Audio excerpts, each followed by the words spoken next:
So if we understand that these differences are putting in, right, we know it tells us something, right? And that in a lot of American cities, there's were built and subject to redlining issues. And by redlining, what I mean is that there used to be the ways that cities were built,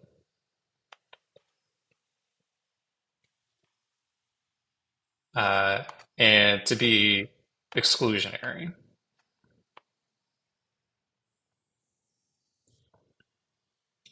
So it was designed to really to enforce segregation, where we had, predominantly white people living in certain areas that tended to be more developed, and you had Black and Hispanic, Asian people living in other areas, and they tend to be less developed, right? And this creates like an interesting problem. One, it's just like racist, right? And two, segregation in this way is wrong too, but it also shows that there is more financial development in some areas than others. So the financial development goes elsewhere. Now, in and of itself, right, maybe that doesn't mean anything. But what we also know is that the lack of financial development, right, this is very kind of related to something. Because if you start thinking about the different kinds of areas or neighborhoods that kind of feel that way, so if we think about, we'll use my example of my hometown, right, and we think about stuff that was related to the north side. So what we would end up finding is that on the north side of town, in the town that I grew up, there was less money put into development, more industry,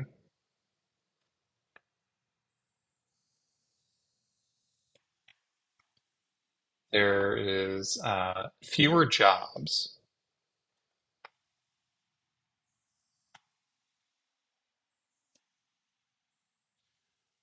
less opportunity to really kind of escape.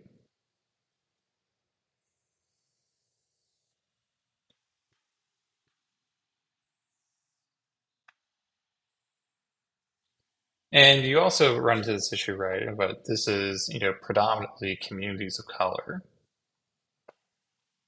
in this particular town. There's higher poverty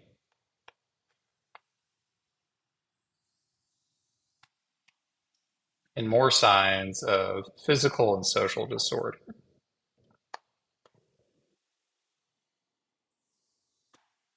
What this also means, too, right, is that all of these, if you guys remember from social disorganization theory, we also know that this is like a prime area, right, of we are going to have an increase in crime.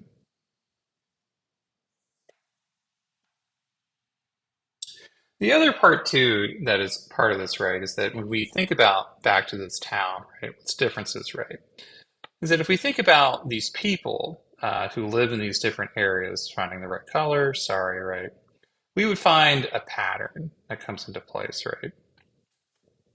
So we know that this is the black and brown community on the north side, right? So we know that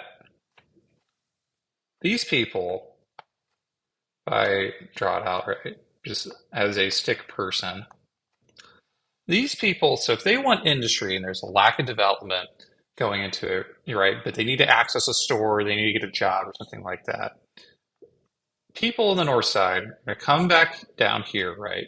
And they're going to go take advantage of it, right? They're going to take advantage of like the jobs, the opportunities. They have to migrate in there, right? And what they also do, right, is that they have more contact, they have more experience, dealing with white people, right? And we also know that they go back, right? Now, that doesn't happen though, that if you are a white person though, right? Because if I am a white person living on the south side of town, I might go over here to this side, or I might go back to where I live, but that's only more of a lateral. And I'm never going up here, right?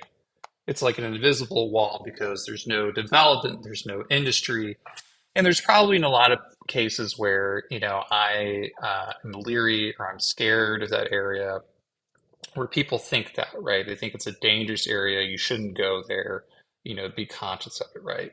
So we have these two different kinds of, patterns with people, right?